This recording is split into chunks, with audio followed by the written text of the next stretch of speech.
Saat itu dia lihat memang wajah abang, mohon maaf, tidak seperti biasanya, tapi selalu tiang alihkan. Oh enggak, kalau firasatnya menuju kepada akhir perjumpaan, tiang alihkan dia. Oh tidak, saya salah lihat. Kalau dia mimpi, itu bukan tidur. Kalau tiba-tiba dia datang dalam kepala dan hati, tiang bilang, oh ini salah sangka. Selalu tiang coba singkirkan dia. Tak terkecuali pagi ketika tiang tinggalkan beliau, karena wajah beliau kelihatan agak beda dari biasanya.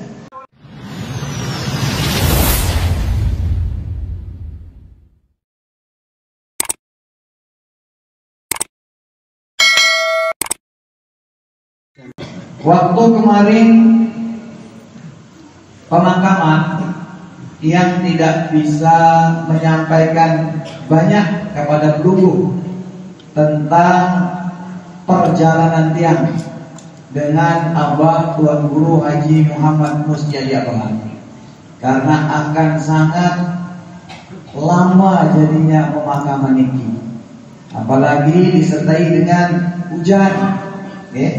Oleh karena itu, pada kesempatan ini yang akan bercerita sedikit saja hari di mana ternyata hari itu adalah hari terakhir tiang bersama ayahanda tiang, Bapak Al-Mukarram Tuan Guru Haji Muhammad Mustiadi Abah. Sekitar jam 12 malam, hati tiang berdering, tapi mungkin yang saat itu sudah tidur. Begitu pula mengimami sholat subuh seperti biasa di pondok. Itu pagi Ahad, subuh Ahad. Begitu selesai mengimami sholat subuh, tiang kembali ke rumah. Lalu tiang cek HP. Suaranya tidak ada ini, cuma video. Videonya bisa dilihat di layar.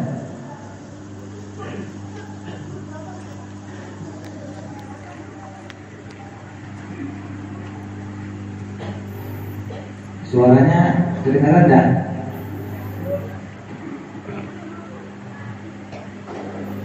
Oke, tanpa suara tianglah yang jadi suaranya. Jadi begitu tiang cek HP bapak-bapak, tiang lihat ada panggilan dari kakak tiang, namanya Ustazah Ainul Maria. Karena kebetulan beliau niki yang intens bersama beliau. Jadi begitu tiang lihat bahwa tadi malam, kata beliau dalam WA-nya, Abah itu demam tinggi, keluar keringat. Kami panggil Pak Marjan, mantri tetangga niki sebelah utara pondok. Pak Marjan bilang, oh ini panasnya terlalu tinggi, bawa saja ke IGD, Rumah Sakit Provinsi. Akhirnya karena dia lihat beliau ada di rumah sakit IGD, di IGD Rumah Sakit Provinsi, dia bilang sama istri, Dek, Kak mau ke rumah sakit, Abah masuk rumah sakit lagi. Oh iya dah, nanti saya siangan menyusul, kata istri. Jadi dia langsung menuju ke IGD Rumah Sakit Provinsi. Yang bertemu dengan beliau sudah baik, tidak seperti laporan yang panas tinggi dan keringat. Gimana keadaannya, Bah? Dia bilang, alhamdulillah baik. Mbe mama, kata beliau terus.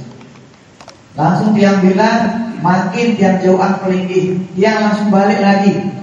Jadi beliau bilang begitu mbe mama, dia balik lagi. Yang cari mama, yang sampaikan ke beliau, ditunggu sama Abah di IGD. Lalu yang bantu beliau untuk mempersiapkan beliau, dia kencing dulu dan segala macam, yang pasangkan jilbabnya, pasangkan segala macam pakaiannya, lalu dia teleponkan sopir, lalu berangkat ke IGD Rumah Sakit Provinsi. Sampai di IGD, petugas bilang Tuan Guru sudah dipindah ke Mangku Sakti. Yang bilang waktu itu nama bloknya itu Mangku Sakti. Yang bilang petugas, kenapa tidak di sini? Karena Mangku Sakti itu yang trauma dengan Mangku Sakti. Karena beberapa keluarga yang dirawat di sana meninggal dunia. Bukan karena Mangku Saktinya, tapi karena takdir. Tapi namanya manusiawi. Kita agak trauma. Oh penuh Pak, daripada Tuan Guru di IGD, lebih baik masuk kamar dulu. Nanti kalau segigi sudah kosong kita pindah ke sana. Oh ya sudah tidak apa-apa. Langsung dia bawa Mama Tiang ke ruang opname, ke ruang perawatan, tidak lagi di IGD. Begitu sampai di ruang perawatan, Abah bilang saya ingin kada hajat. Lalu selesaikan kada hajat beliau, dan saat itu kada hajat beliau itu tidak seperti biasanya. Okay? Jadi lebih banyak dari biasanya, dan mohon maaf tidak ada aroma. Okay? Jadi akhirnya setelah selesai kada hajat, lalu dibantu dengan 2 orang santri yang selalu mendampingi beliau atas nama Insan sama Jupri, yang memandikan beliau, mengelap beliau. Setelah ganti baju, ganti sarung, ganti selimut, kurang lebih itu jam 9:30. Yang bilang sama beliau, Abah, izin, dia mau gantikan pelunggu pengajian Ahad. Karena dia sekarang yang ganti beliau untuk pengajian Ahad dan Selasa. Abah bilang, iya. Saat itu dia lihat memang wajah Abah, mohon maaf, tidak seperti biasanya. Tapi selalu tiang alihkan. Oh enggak. Kalau firasatnya menuju kepada akhir perjumpaan, tiang alihkan dia. Oh tidak, saya salah lihat. Kalau dia mimpi, itu bukan tidur. Kalau tiba-tiba dia datang dalam kepala dan hati, tiang bilang, oh ini salah sangka. Selalu tiang coba singkirkan dia. Tak terkecuali pagi ketika tiang tinggalkan beliau. Karena wajah beliau kelihatan agak beda dari biasanya. Kemudian tiang tinggalkan beliau bersama Mama dan 2 orang biasa dampingi beliau. Yang pergi, tiang ambil ada buku warna hijau. Jadi buku warna hijau ini catatan pelajarannya Datuk Tiang. Yang di dalamnya itu ditulis sama Datuk Tiang itu tahunnya 1973. Jadi buku itu kurang lebih umurnya itu sudah 50 tahunan. Buku tinggi. Tulisannya sudah kabur tapi Tiang masih bisa baca. Nih, saya bawa dia pengajian Ahad yang bilang, karena pengajian Ahad kemarin itu ketika saya membahas tentang ukuk kolbi, yang bilang sama jamaah, ukuk itu ada 3. Ukuk artinya berhenti. Karena pada satu saat nafas kita akan terhenti, jantung kita akan terhenti, nadi kita akan terhenti. Itu yang bahas hari Ahad.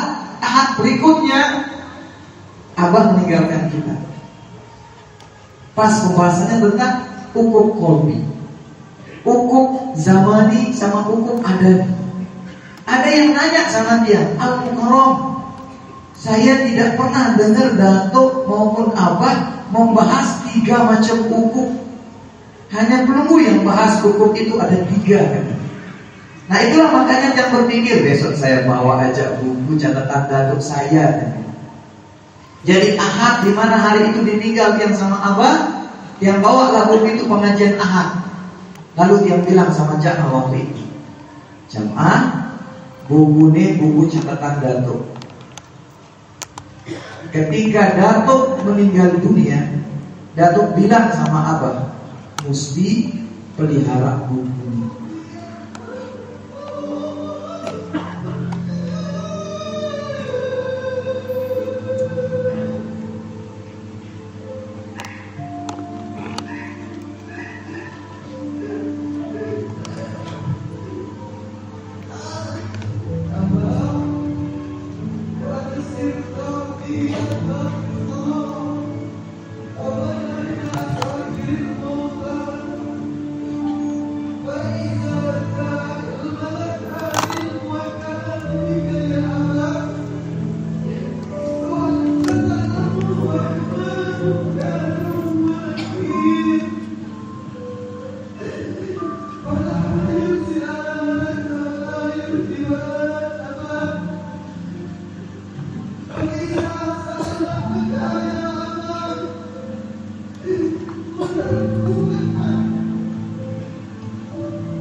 Nah begitu pun ketika Abah yang pegang buku ini, Abah bilang, saya jemak si jauh buku ini, ia wah kelanjutan pelajaran ini. Sejak Abah bilang itu, dia tidak berani sentuh buku itu. Karena apa pikir dia? Berarti amanku baik buku ini ibarat dengan lari estafet. Begitu tongkat estafet saya terima, berarti pemberi tongkat estafet akan berhenti. Giliran saya yang akan berlari, dia bilang. Sejak beliau bilang seperti itu, buku nondek yang berani nyentuhnya. Tetapi kadarullah, hari itu saya begitu bersemangat ambil buku itu untuk saya tunjukkan ke jamaah pengajian Ahad. Lupa yang bahwa kalau kamu terima tongkat estafet ini, berarti hari itu saya berhenti. Maka hari itu saya beristirahat. Pantas ketika selesai pengajian, dia juga tidak tahu waktu pengajian kok tumben pakai baju hitam. Begitu dia turun, dia lihat santri-santri kok banyak sekali pakai baju hitam. Begitu dia ketemu orang di luar, kok banyak sekali pakai baju hitam. Ternyata niki pirasat. Ternyata ini petunjuk. Itulah sebabnya bapak-bapak, ibu-ibu dia, kalau biasa orang meninggal dunia, itu anaknya, istrinya, keluarganya pakai baju hitam. Tapi dia bilang sama keluarga, sama saudara dia, besok kita waktu pemakaman Abah jangan pakai baju hitam, kita semua pakai baju putih. Itu juga makanya dia minta kepada pelunggu untuk jiwa ini kita pakai baju putih. Untuk metangga nanti kita pakai baju putih. Untuk nyatus nanti kita pakai baju putih. Dan insya Allah setiap haul Abah juga kita akan pakai baju putih. Akhirnya bapak-bapak, ibu-ibu tiang, untuk menyingkat waktu karena tidak seperti biasa agak panjang pertemuan kita malam ini,